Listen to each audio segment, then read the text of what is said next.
L-Ena Malti hija sors ewlieni ta' tniġġis fl-arja. Din hija konklużjoni li tasal għaliha minn kull imkien.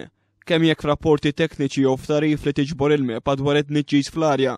Madankollu l-Gvern jibqa' jiddefendi l-korporazzjoni billi jgħid li ma jafx minn fejn ġie trap iswed li jaqaf diversi lokalitajiet u b'esponenti ewlenin bħall-Ministru Kristina jew is-Segretarju Parlamentari Joe Cassar jippruvaw inaqsu mill-kobor ta' din il-problema.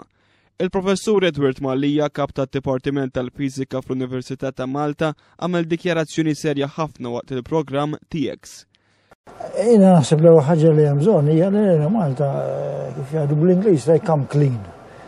Dak il-precipitators qegħdin jaħdmu, kemm minnhom qegħdin jaħdmu, kemm qed jaqbdu mikrofon kuljum.